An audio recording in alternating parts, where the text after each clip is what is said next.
جب غلام محمد بڑی اسٹیبلشمنٹ تھا اور اس نے اسمبلی کو اٹھا کے پھینکا تھا تو اس وقت نظریہ ضرورت ایجاد کر لیا گیا تھا.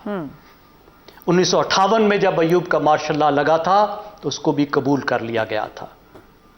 اس کے بعد جب ضیاء الحق کا مارشل لا لگا تو ارشاد حسن خان بھی موجود تھے, وہ بھی جائز قرار پایا تھا. مشرف کا مارشل لا بھی جائز قرار پایا تھا اور اس کو یہ بھی حق دے دیا گیا تھا کہ آئین میں جو چاہے وہ تبدیلی کر لے. ٹھیک ہو گیا. وہ حق جو خود سپریم کورٹ کو حاصل نہیں ہے. آئین میں تبدیلی صرف عوام کے منتخب نمائندے اپنے دونوں ہاؤسز میں 2/3 اکثریت سے کر سکتے ہیں. اعلیٰ عدالت کو یہ اختیار نہیں, لیکن انہوں نے یہ اختیار پرویز مشرف کو دے دیا گیا. ٹھیک ہے, جو اختیار خود کے پاس نہیں تھا وہ دے. جی بالکل ٹھیک. لیکن ہاں جی, لیکن انہوں نے کھڑا ہونے کی بھی کوشش کی ہے.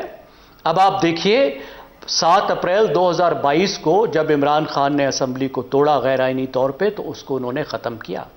اس سے پہلے 2007 میں جب پرویز مشرف نے عدالتوں پر چڑھائی کی تو اس وقت جج کھڑے ہوئے. ٹھیک ہو گیا زیغم صاحب. ایسے مثالیں کم ہیں, لیکن میرے خیال میں ایک اچھی بات انہوں نے کی ہے, be true to your words. ٹھیک ہے جی, کیونکہ اعلیٰ عدلیہ کے علاوہ ہمارے پاس کوئی آربائٹر نہیں ہے. فائنل آربائٹر جو ہے وہ اعلیٰ عدلیہ ہی ہے. ٹھیک ہے زیغم صاحب. ابصار صاحب, جسٹس اطہر من اللہ صاحب نے فرمایا کہ ہائبرڈ نظام اور جمہوری نظام حکومت میں عدلیہ کی آزادی کے تصور الگ الگ ہیں. آپ کے خیال میں آج عدلیہ کی آزادی کا تصور کیا ہے؟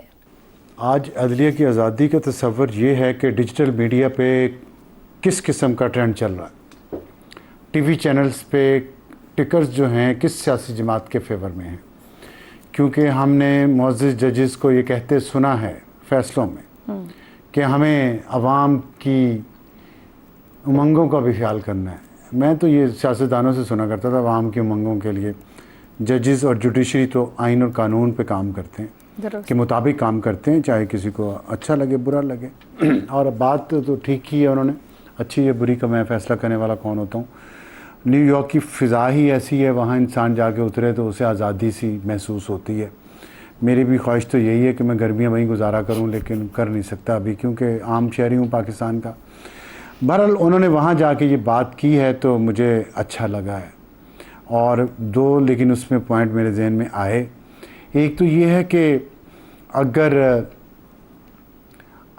نہیں کھلی تھی عدالتیں جس وقت کا انہوں نے ذکر کیا تو کم از کم قاضی فائز عیسیٰ کی طرح بڑا دل کر کے ججز معافی مانگ لیں, عدلیہ کی مشترکہ کلیکٹیو معافی مانگ لیں کہ ہم نے غلط کیا اور آئندہ نہیں کریں گے.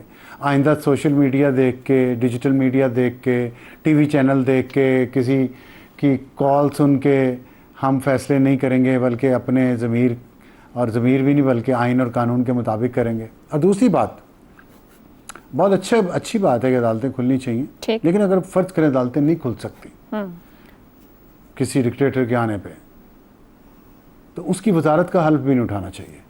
ٹھیک, بس یہ کیا درست ہو گیا. شہزاد صاحب, جسٹس اطہر من اللہ نے تلخ تاریخ جو ہماری ہے اس کے حقائق تو بیان کر دیے. آپ کی رائے میں اب کی بار کسی بھی غیر آئینی اقدام کو توثیق نہیں ملے گی عدالت سے؟ خدا نہ خواستہ ایسا کچھ. دیکھیے, جو اطہر من اللہ صاحب کا ذکر آپ نے سوال میں کیا اس میں تو یہ ظاہر ہوتا ہے کہ جو جج صاحبان اور جو سپریم کورٹ کے جج صاحبان سپیریئر جوڈیشری کے وہ جو عدالتوں میں نہیں کہہ سکتے وہ جا کے باہر تقریروں میں کرتے ہیں.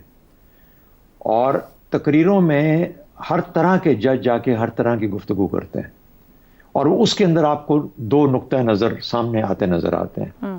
شاید اگر آج ہماری جوڈیشری کا امتحان ہے تو سب سے بڑا اس ڈویژن کا امتحان ہے کہ اس پیرائے میں سے جو کہ آئین اور قانون ہے 2 مختلف آراء ججمنٹ کے طور پہ سامنے آتی ہیں. میں صرف سپریم کورٹ کے مقدموں کی بات نہیں کر رہا, میں ان چیزوں کی بات کر رہا ہوں جو کہ یہ تقریروں میں جا کے کرتے ہیں اور جہاں جہاں کھڑے ہو کے یہ تقریریں کرتے ہیں. آپ نے ذکر کیا ان تمام حقائق کا جس میں جسٹس منیر کا ذکر کیا. اسی جوڈیشری کے جسٹس کیانی صاحب بھی ہیں, اسی کے بھگوان داس صاحب بھی ہیں, اسی کے جسٹس یا کارنیلیس صاحب بھی اسی جوڈیشری کے. تو وہ مثالیں بھی اپنے طور پہ موجود ہیں. تو پاکستانیوں کو یہ فیصلہ کرنا ہے یا جوڈیشری کو کہ کون سا رستہ انہوں نے اختیار کرنا ہے. مجھے یوں لگتا ہے کہ جوڈیشری ایک اور کوشش کر رہی ہے کہ اپنا ایک آزاد رول کسی طریقے سے لڑ کے, جس طریقے سے 2007 میں انہوں نے ایک کوشش کی تھی آزاد جوڈیشری کے لیے, آج پھر سے وہ ایک اور طرح سے کوشش کر رہے ہیں. تو میرا خیال ہے اس کے یہ بغیر دیکھے کہ ان کے فیصلے کس کے حق میں جاتے ہیں کس کے خلاف جاتے ہیں. ایک تو اس کی توثیق اور ان کی مدد کرنی چاہیے, اور یہ پاکستان کے حق میں بہتر ہے, کسی ادارے یا کسی پارٹی کے حق کی بات نہیں ہو رہی, پاکستانیوں کے حق کی بات ہو رہی ہے. دوسری بات, امریکہ کا آئین 5 صفوں کے اوپر مشتمل ہے صرف. انگلینڈ کا, یو کے کا آئین کسی کتابی شکل میں موجود ہی نہیں ہے ہی نہیں.